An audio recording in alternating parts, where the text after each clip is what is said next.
Dulu di zaman Soeharto, saudara, Orde Baru, dengan segala kebaikan dan kejelekannya, saudara, itu jabatan politis itu hanya sampai di jabatan menteri, saudara. Di bawah menteri semua jabatan karir, saudara.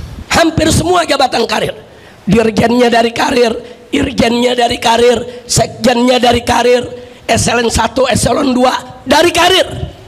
Nggak bisa orang luar tiba-tiba masuk, saudara, jadi dirjen. Nggak bisa kalau bukan bidangnya, kalau bukan keahliannya. Ya, di tingkat menteri itu jabatan politik, saudara. Tapi sekarang ini udah rusak semua. Bukan hanya tingkat menteri yang jabatan politik, dirjennya, irjennya, sekjennya, saudara, eselon 1, eselon 2, sampai kepala bagian, saudara, sampai kepala bagian semua titipan partai.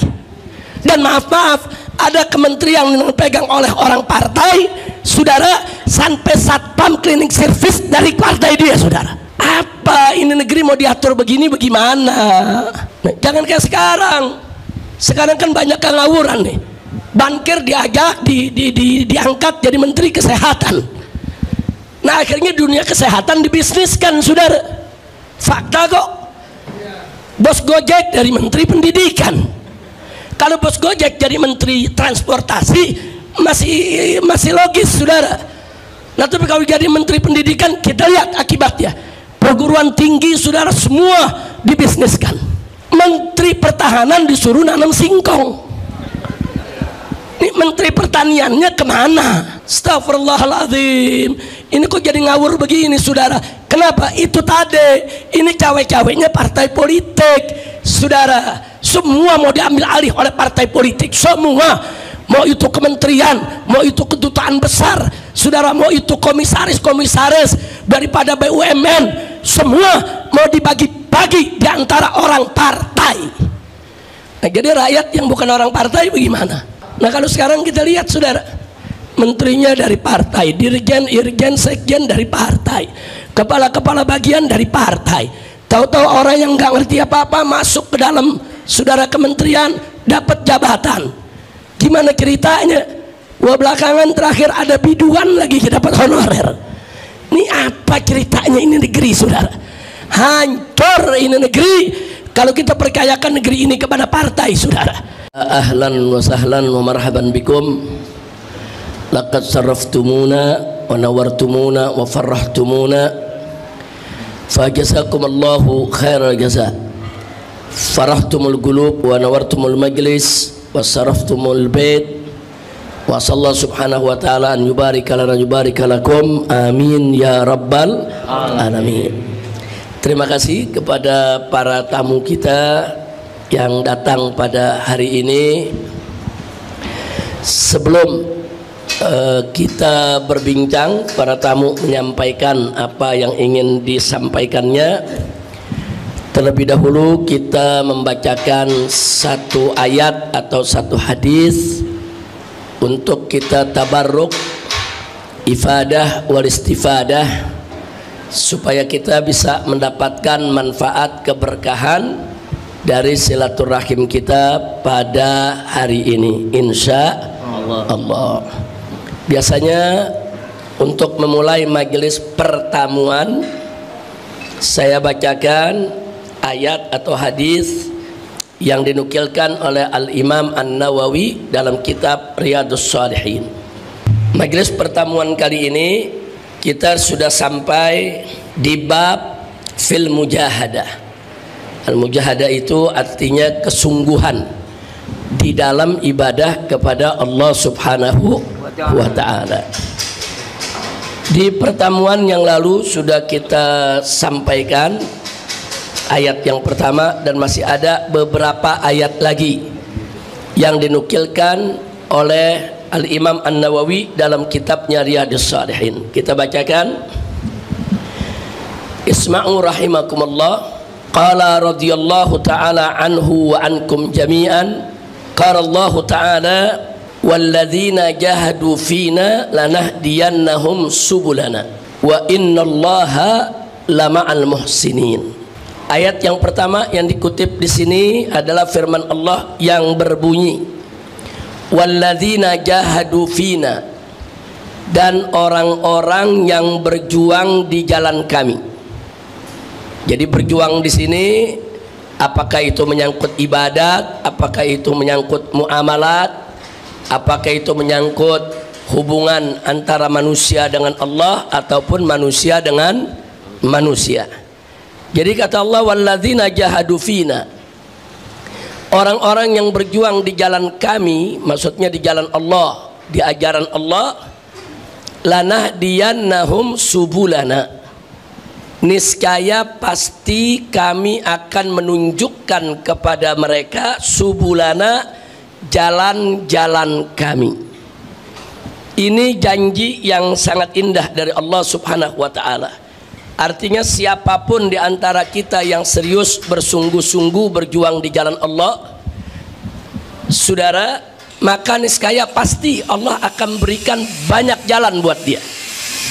Nah, makanya bagi seorang pejuang di jalan Allah tidak ada kamusnya putus asa atau menyerah, nggak ada. Karena kalau satu jalan perjuangan tertutup, maka nanti Allah akan buka jalan yang lain. Jalan yang lain gagal, Allah akan sediakan jalan yang berikutnya. Nah, ini Allah punya janji. Innallaha la yukhliful mi'ad. Sesungguhnya Allah tidak pernah dan tidak akan pernah mengingkari janjinya. Kalau Allah berjanji pasti akan ditepati. Nah, dengan janji seperti ini mestinya kita sebagai orang Islam, sebagai orang beriman kepada Allah Subhanahu wa ta'ala, mestinya kita selalu punya semangat dalam berjuang. Nggak ada tuh kata menyerah, kata putus asa, nggak ada. Makanya berkali-kali saya selalu menyampaikan di atas mimbar sejak dulu sampai sekarang, 1000 kali kita jatuh gagal dalam perjuangan, 1001 kali kita harus bangkit kembali untuk melanjutkan perjuangan memetik kemenangan, insya Allah. Selanjutnya Allah nyatakan wa innallaha ala ma'al muhsinin, dan sesungguhnya Allah pasti akan selalu bersama orang-orang yang muhsin, orang-orang yang selalu berbuat baik, orang-orang yang selalu berjuang untuk kebaikan. Nah, dengan janji ini tentu ini menjadi support, menjadi motivasi bagi kita semua untuk kita giat sungguh-sungguh dalam beribadah kepada Allah dan di dalam berjuang membela agama Allah Subhanahu wa ta'ala. Ayat yang kedua yang dikutip oleh Al-Imam An-Nawawi radhiyallahu ta'ala anhu adalah firman Allah yang berbunyi, wa'bud rabbaka hatta ya'tiyakal yakin. Sembahlah Tuhanmu, beribadahlah kepada Tuhanmu hatta, sampai atau sehingga, ya'tiyakal yakin, datang kepada engkau al-yakin. Yang dimaksud al-yakin di sini adalah al-maut, kematian. Jadi artinya ayat ini memerintahkan kita wa'bud rabbaka, ibadahlah, sembahlah Tuhanmu hatta ya'tiyakal yakin, sampai datang kepadamu kematian. Nah, saya berhenti dulu sampai di sini. Ayat ini sering disalahgunakan oleh kaum liberal. Bahkan ayat ini sering dimanfaatkan oleh kaum ateis untuk mengganggu iman umat Islam. Dan menyesalkannya, kadang-kadang yang menggunakan ayat ini dari kalangan kaum liberal ngakunya orang Islam, dan kadang-kadang merasa lebih Islam dari orang Islam, ya ikhwan. Jadi mereka artikan ayat ini wa'bud rabbaka, ibadahlah, sembahlah kau punya Tuhan, hatta ya'tiyakal yakin, sampai datang kepada engkau keyakinan. Jadi al-yakin di situ mereka terjemahkan secara harfiah, secara tekstual, sampai datang kepada kamu keyakinan. Jadi kalau udah yakin ya udah selesai. Nah, makanya orang-orang ini, saudara, pernah didapatkan di beberapa universitas Islam di Indonesia. Saudara, beberapa mahasiswa begitu diajak sholat, dia nggak mau sholat. Jawabnya santai. Lah, sholat itu kan sampai kita yakin. Kalau saya udah yakin kepada Allah, jadi nggak perlu saya sholat lagi. Nah, Anda yang belum yakin silakan sholat. Nah, jadi kita lihat, begitu ditanyakan, dikonfirmasikan dari mana dia dapat ajaran semacam itu. Dia katakan dapat dari dosennya di kampus, saudara. Nah, ini satu penyelewengan penafsiran, bahkan ini merupakan penafsiran sesat dan menyesatkan. Nah, jadi dia pakai ayat Quran, jadi sembahlah Tuhanmu sampai kau yakin. Jadi kalau kau sudah yakin, nggak perlu lagi kau sholat, nggak perlu lagi kau puasa, kau udah yakin kok. Sebab tujuan daripada menyembah Allah, ibadah kepada Allah, semuanya kata mereka adalah sampai kita yakin terhadap Allah. Nah, kalau kita sudah yakin Allah Tuhan kita, Allah menciptakan kita, Allah yang menjamin rezeki kita, semuanya sudah ada dalam jiwa kita, yakin, kita nggak perlu lagi sholat, puasa, dan seterusnya. Sekali lagi, ini penafsiran yang sesat dan menyesatkan. Nah, makanya ibu, bapak, para tamu saya tercinta, di dalam menafsirkan Al-Quran nggak cukup cuman bisa bahasa Arab, nggak cukup, saudara. Yang bisa bahasa Arab saja banyak yang nggak bisa menafsirkan bahasa Al-Quran, apalagi yang nggak bisa bahasa Arab. Yang nggak bisa bahasa Arab modal baca terjemah mau nafsirin Al-Quran. Nah, karena kalau diterjemahkan secara harfiah begitu, wa'bud, sembahlah, ibadahlah, rabbaka, Tuhanmu, hatta, sehingga, ya'tiyaka, datang kepada kamu, al-yakin, keyakinan. Jadi kalau secara harfiah memang begitu terjemahnya, tapi tafsirnya tidak begitu ya ikhwan. Nah, makanya sekali lagi, kalau yang belum bisa bahasa Arab nggak usah sok nafsirin Al-Quran, apalagi modalnya cuman baca terjemah. Udah baca terjemah, nafsirin Al-Quran, mau debat kiai lagi, saudara. Ya, ini sekarang begini nih, ada orang yang nggak ngerti agama sok bicara agama, nggak ngerti nasab sok bicara nasab, nggak ngerti ekonomi sok bicara ekonomi, nggak paham politik sok bicara politik. Saudara, ini yang Nabi katakan ar-ruwaibidah. Nanti di akhir zaman akan banyak ruwaibidah, kata Nabi. Nabi ditanya, siapa itu ruwaibidah ya Rasulullah? Nabi menjawab, ar-rajulut tafih yatakallamu fi amril ammah. Orang-orang bodoh yang bicara tentang urusan umat, saudara. Dia nggak ngerti agama sok bicara agama, nggak paham sejarah sok bicara sejarah, saudara. Nah, ini banyak terjadi di zaman kita sekarang ini. Inna lillahi wa inna ilaihi raji'un. Kembali kepada ayat tadi, mari kita lihat semua kitab tafsir, apakah itu tafsir Tobari, apakah itu tafsir Ibn Katsir, dan lain sebagainya. Ada ratusan kitab tafsir, saudara, yang salaf maupun yang khalaf. Semua kitab tafsir sepakat yang dimaksud al-yakin dalam ayat tadi adalah al-maut. Wa'bud rabbaka, ibadahlah, sembahlah kau punya Tuhan, Tuhanmu, hatta ya'tiyakal yakin, sampai datang kepada engkau al-yakin. Artinya sampai datang kepada engkau al-maut, yaitu kematian. Muncul pertanyaan, kalau semua ulama sepakat makna al-yakin adalah kematian, al-maut, pertanyaannya kenapa kok al-maut dinamakan al-yakin?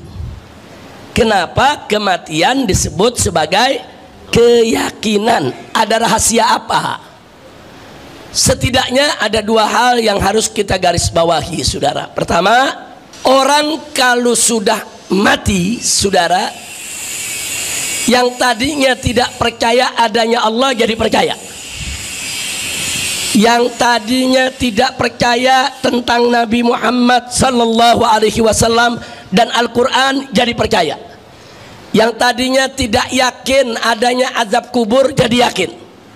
Yang tadinya tidak yakin adanya pertanyaan munkar nakir jadi yakin, saudara. Kenapa? Karena semua akan dialaminya di alam kubur, saudara, sampai di alam akhir nanti. Nah, cuman percuma kalau keyakinan itu datang setelah kematian, nggak ada artinya, saudara.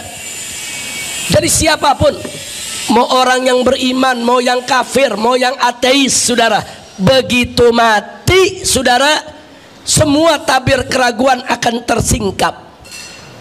Semua tabir keraguan itu akan tersingkap. Yang tadinya nggak percaya adanya Allah jadi percaya, yang nggak yakin adanya yaitu pahala dan dosa jadi yakin, saudara.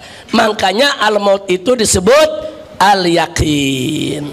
Bu, ibu paham bu ya?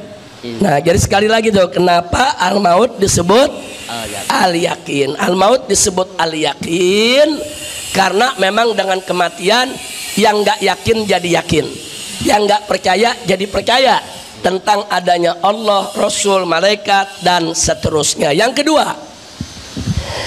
kedua, apapun agamanya, mukmin ataupun kafir, semua percaya dan yakin, suka tidak suka, rela tidak rela, mau keras kepala lagi saudara, semua yakin bahwa kita manusia pasti akan mati. Nggak ada yang nggak yakin, semua yakin. Kenapa? Kita lihat dengan mata kepala kita sendiri. Ibu kita meninggal, bapak kita meninggal, istri kita meninggal, anak kita meninggal, saudara kita meninggal, guru-guru kita meninggal dunia, sahabat-sahabat kita meninggal dunia. Semakin kita tua, semakin umur kita bertambah, semakin banyak sahabat kita yang meninggalkan kita. Kadang-kadang pada akhirnya kita sendirian karena semua teman sudah meninggalkan kita, saudara. Jadi nggak ada yang nggak percaya kalau kematian itu pasti datang. Kullu nafsin dha'iqatul maut, saudara. Jadi kematian itu memang udah harga mati, semua pasti mati. Nggak ada kita yang hidup abadi, saudara, kecuali yang dikehendaki oleh Allah Subhanahu wa Ta'ala, seperti para malaikat yang hidupnya masih ada sampai hari kiamat. Jadi yang bisa hidup lama seperti itu hanya mereka yang dikehendaki oleh Allah Subhanahu wa Ta'ala. Nah, itulah rahasianya kenapa al-maut di dalam Al-Quran disebut al-yakin. Karena yang pertama, saudara, siapapun manusianya, apapun agamanya, seorang ateis sekalipun, semua percaya kalau kematian akan datang. Yang kedua, apapun agamanya, ateis sekalipun, saudara, begitu dia mati, segala tabir keraguan akan tersingkap. Jadi yang dulu nggak percaya adanya Allah, begitu mati jadi dia percaya, oh ternyata Allah ada. Yang dulunya nggak percaya ada pahala dan dosa, begitu dia mati baru dia yakin, oh kalau gitu pahala dan dosa itu ada. Nah, mudah-mudahan kita semua yang hadir di sini mendapatkan keyakinan seperti itu sebelum kita mati, saudara. Karena kalau keyakinan datang setelah kita mati, tidak ada gunanya keyakinan tersebut. Nah, itulah yang perlu kita ketahui dari tafsir wa'bud rabbaka hatta ya'tiyakal yakin. Jadi jangan diselewengkan. Maaf Pak Bu ya, ini sekarang banyak orang nggak ngerti tafsir bicara tafsir, nggak ngerti hadis bicara hadis. Kadang-kadang bicaranya sok alim, sok lebih hebat dari ulama. Kadang-kadang ulamanya dihina, ulamanya direcehkan, ulamanya dimaki-maki. Ini zaman yang kita hadapi saat ini. Nah, begitu saya ajak semua yang ada di sini, yuk kita tahu dirilah, kita tahu kapasitas kita. Jangan bicara tentang yang kita tidak tahu. Ada ilmunya baru bicara, nggak ada ilmu nggak usah bicara ya kawan. Ada wacana yang saya sampaikan kepada para politisi, juga kepada para pakar politik. Saya bilang selama sekian tahun saya memperhatikan peta demokrasi dan gerak politik di Indonesia. Saya melihat yang merusak negeri ini adalah sistem partai politik. Sehingga sampai pada akhirnya seorang anggota dewan, saudara, dari salah satu partai besar mengaku, dan itu viral, bahwa untuk membuat satu undang-undang, saudara, cukup persetujuan ketua umum partai. Artinya kalau di DPR itu katakan ada 9 partai atau 10 partai, cukup 10 orang itu yang ngatur kita punya negeri. Adapun anggota dewan yang mewakili partai masing-masing hanya boleh memutuskan sesuai dengan putusan ketua umumnya. Jadi saudara, kalau itu yang terjadi, ya hancur dong demokrasi kita. Karena sekian ratus anggota dewan tadi nggak ada maknanya, nggak ada manfaatnya. Karena kekuasaan hanya ada di tangan ketua umum partai. Sehingga para oligarki busuk, saudara, yang ingin menguasai negeri kita, cukup beli 10 orang itu saja. Beli itu 10 orang, segala macam undang-undang, segala macam regulasi bisa mereka atur yang menguntungkan usaha mereka. Kalau ini dibiarkan, hancur ini negeri. Jadi nggak usah bicara demokrasi lah, udah hancur-hancuran ini demokrasi di kita punya negeri ya ikhwan. Nah maka itu saya sampaikan kepada mereka ketika itu, belum lama ya ikhwan, sebulan yang lalu saya sampaikan kenapa kita tidak berpikir membangun negara Indonesia tanpa partai. Kita bangun negara tanpa partai. Siapa bilang negara nggak bisa hidup tanpa partai? Bisa kok. Maka itu saya mau ajak, mumpung di sini banyak alumni-alumni lulusan perguruan tinggi, saudara. Ayo sama-sama kita berpikir. Siapa bilang Indonesia tidak bisa dibangun tanpa partai? Bisa, saudara. Kita membangun satu negara meritokrasi, di mana semua jabatan di kementerian itu dipegang oleh orang-orang dari hasil karir mereka, bukan orang partai, saudara. Dulu di zaman Soeharto, saudara, Orde Baru, dengan segala kebaikan dan kejelekannya, saudara, itu jabatan politis itu hanya sampai di jabatan menteri, saudara. Di bawah menteri semua jabatan karir, saudara. Hampir semua jabatan karir. Dirjennya dari karir, irjennya dari karir, sekjennya dari karir, eselon 1, eselon 2 dari karir. Nggak bisa orang luar tiba-tiba masuk, saudara, jadi dirjen. Nggak bisa kalau bukan bidangnya, kalau bukan keahliannya. Ya, di tingkat menteri itu jabatan politik, saudara. Tapi sekarang ini udah rusak semua. Bukan hanya tingkat menteri yang jabatan politik, dirjennya, irjennya, sekjennya, saudara, eselon 1, eselon 2, sampai kepala bagian, saudara, sampai kepala bagian semua titipan partai. Dan maaf-maaf, ada kementerian yang dipegang oleh orang partai, saudara, sampai satpam cleaning service dari partai dia, saudara. Apa ini negeri mau diatur begini bagaimana? Makanya tadi maaf saya katakan, selama sistem multiparti ini masih ada di kita punya negeri, yang kalau satu kementerian dikuasai oleh satu partai, kemudian dijadikan ATM-nya, saudara, untuk membesarkan partainya, jangan mimpi demokrasi di Indonesia akan sehat. Nah waktu itu saya sampaikan kenapa kita nggak bubarkan lagi itu semua partai. Terus ada yang nanya, Habib, kalau nanti partai dibubarkan, bagaimana milih anggota DPR-nya? Oh gampang, DPD bisa tanpa partai.